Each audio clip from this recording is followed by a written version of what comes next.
Hello historians, it's Tuesday, February 23rd, 2021, and today we're going to talk about a different general. We talked about a general on last Thursday, and now we're going to talk about a different general. And this general had a great nickname. Now, our other general, William Tecumseh Sherman, Tecumseh was actually his name. It wasn't like a nickname. It was a middle name that his father had given him because he so admired that native chief. Now this general has two of the great nicknames of the Civil War. His actual name is Thomas Jonathan Jackson. You probably might never heard of Thomas Jonathan Jackson, but if I say, have you ever heard of Stonewall Jackson, you'll probably say, oh yeah, I've heard of Stonewall Jackson. Of course, famous nickname. His other nickname, not as famous but well known among his troops, because many of them refer to him as Old Blue Light. And they called him that because he had bright blue eyes, and in the heat of battle, they said these blue eyes would just get so intense. It was like they were lit up, like they shone with their own light. And so he was either called Stonewall or he was called Old Blue Light by his men. But his name was Thomas Jonathan Jackson, and he was a Confederate general, he was one of the most skillful technicians, and he got the nickname Stonewall in the first Battle of Bull Run, also known as Manassas, when he went into battle and he got hit with a charge from a Union brigade, and he made his troops stand their ground. And one of the other generals says, look at Jackson standing like a stone wall to prevent that charge. And so that's where that nickname came from, and it stuck all through the war. He was referred to, at least by other generals and by civilians, as Stonewall, and probably his men. So he attended the U.S. Military Academy at West Point, and he served in the Mexican War under Robert E. Lee. And he showed in the Mexican War these qualities that would make him a great general later on. Resourcefulness, he could keep his head and his calm in any circumstance, and he was very brave in the face of enemy fire. One of his famous quotes is, never take counsel of your fears. In other words, don't listen to what your fears are telling you. So that was kind of, he liked that quotation because it applied to him. And so he would say that. And after the war, he went into the peacetime army, and he didn't like it, so he resigned, and he became a professor at Virginia Military Institute, also known as VMI. You've probably heard that. It's out in the western part of the state in Lexington. And he was never really popular with his students. He wasn't necessarily the best teacher. He was very stern, and he was kind of shy. And so he was also seen as a little eccentric, which would follow him. Eccentric meaning kind of odd. One of the things he was known for doing was walking around with one hand up over his head. And the reason he gave was that he felt that that arm was heavier than the other arm, and so he was imbalanced. So if he held his arm up over his head, the blood from that arm would flow back into his body, and he would be more balanced. That was what he said.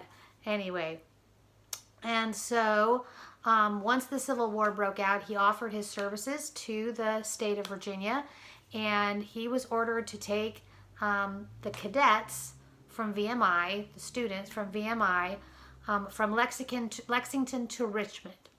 And he received a commission as a colonel in the state forces of Virginia, and he began to organize volunteers into a very effective Confederate Army brigade. And that quickly gained him notice and promotion and fame.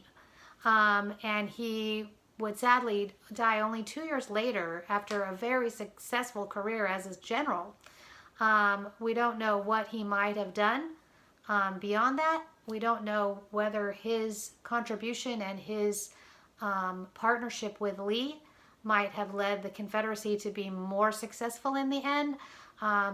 some historians think that, but they also feel like because of the lack of resources compared to what the Union had, that the Confederacy was ultimately doomed in the war because they just didn't have what they needed to wage the war the way the Union had, with all their railroads and factories and all of that, and just a lot more men.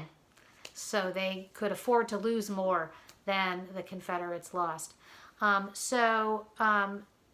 Jackson took a small command at Harper's Ferry, Virginia, which is now West Virginia. If you don't know, West Virginia, the state, used to be part of Virginia, but the people in West Virginia were Union sympathizers. So when the war began, they eventually broke away from Virginia to be a non-slave state, as Virginia was a slave state.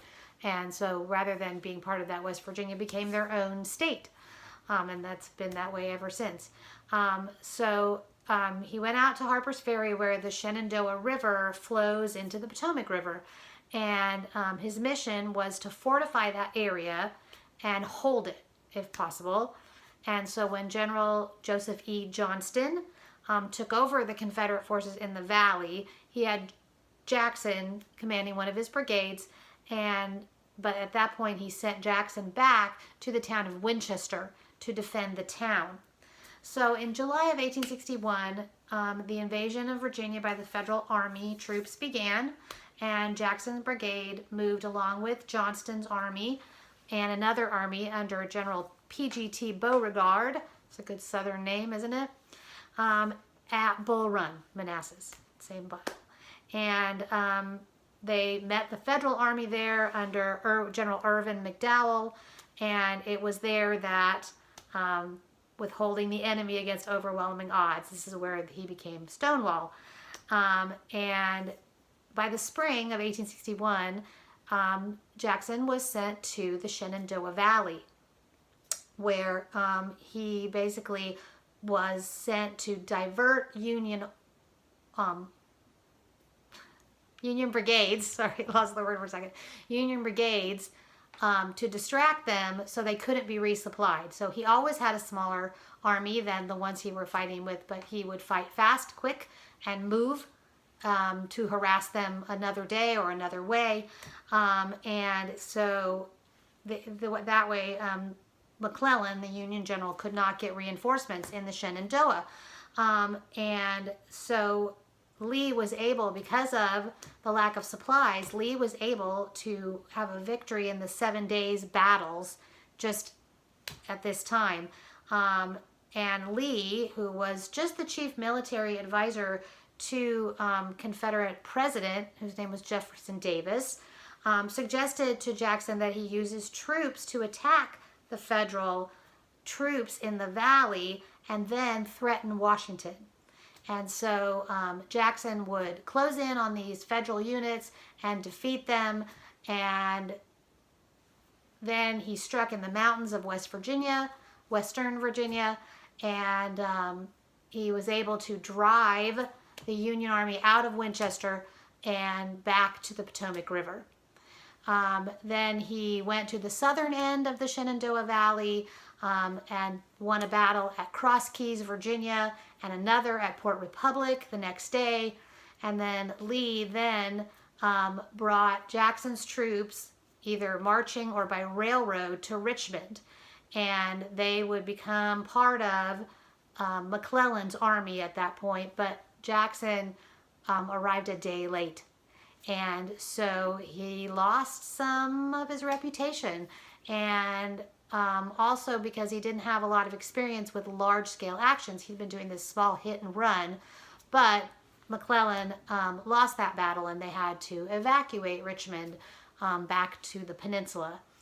But Lee at once joined Jackson against the Federal troops, who were now under General John Pope, and he sent Jackson by this wide encircling movement to attack the rear of Pope's forces, and that would bring on the second battle of Bull Run, or Second Manassas, and Pope, the Union general, was soundly defeated there, and then Lee crosses to liberate Maryland, and sent Jackson to capture Harper's Ferry, which he did, and then he rejoined Lee at the Battle of Antietam.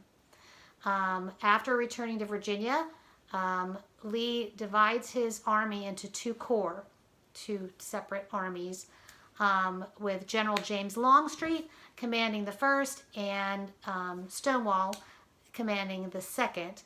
And at Fredericksburg, Virginia, in a very, very cold December, Jackson was in command of the Confederate right when the Federal General Ambrose Burnside, remember with the sideburns, that guy Burnside, he made a foolish attack that was easily repelled by Jackson's army, and he was crushingly defeated, but the battle was pretty horrible and left a lot of wounded men out on the battlefield on a freezing cold night, and many of them just froze to death on the battlefield. It was horrible.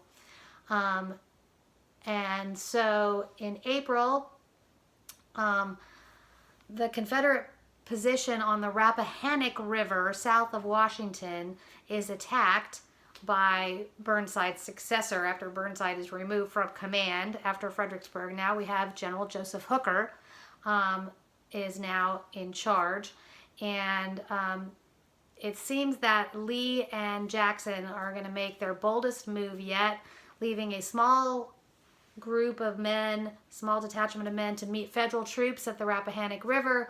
Lee moves the main body of his troops, including Jackson's corps, to meet General Hooker in an envelopment of woods at a place called Chancellorsville. He then divides his army again, keeping only 10,000 men to fight against Hooker's front line, and he sent Jackson secretly around to the right side of Hooker's with his entire corps. And they win this battle, and it happens at night, and so Stonewall wins the battle, and he goes on a short reconnaissance mission, like to look around with a few of his soldiers, and this is after the Battle of Chancellorsville. And so they ride forward. They are going to go and do this reconnaissance to see what will happen in the next morning. And in the dark, they encounter another group of Confederate soldiers who mistake them for the enemy and fire. And Jackson is shot in his left arm and shoulder. And the doctors quickly realize that the shoulder bone, this bone here, has been shattered. And there's no way to save his arm. And so they anesthetize him, which at that point they basically pour ether, which is the anesthesia, on a cloth and put it over their face. And they inhale it and they sleep. Okay, so they amputate his left arm, and he is okay for a while. And it looks like he's going to recover, but then he develops pneumonia. And actually many people who underwent surgical procedures died of one of two things. One was infection, because they didn't really know that much about cleanliness and germs. They certainly didn't, know about microbes or anything like that. Or they died of pneumonia because when they would be operated on, they would inhale the ether. A lot of times they would inhale either some of the liquid, they could inhale some of their own spit back into their throat, or their own body fluids could splash up into their throats and be inhaled into their lungs. And when that happened, they would result in pneumonia, and they had no treatment for pneumonia. And so they knew that Stonewall was going to die. He actually said to them at one point, "Is it Sunday? I always wanted to die on a Sunday." And so he lost his arm, but he ended up dying as well. And so Jackson was the ablest of Robert E. Lee's generals. That question, it's rarely even questioned that that's the truth. The two men worked together brilliantly. Jackson was cooperative with everything Lee asked him to do and did it full out every time. He was a stern man. He was a disciplinarian. He probably wouldn't have been like, yeah, let's go hang out. But he was trusted. He was deeply religious. He was fiercely aggressive in fighting. And, he was the master of rapid movements and surprise tactics. And he kept everything secret. And sometimes his officers didn't like him that much because he wouldn't tell them what his plans were until he absolutely had to, like in the heat of the moment.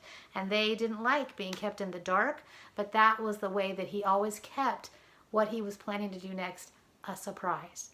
So that was Thomas Jonathan Jackson, also known as Stonewall, and one of the greatest Confederate generals, one of the greatest generals along with Robert E. Lee for what would eventually, of course, become a losing cause. So that's it for today.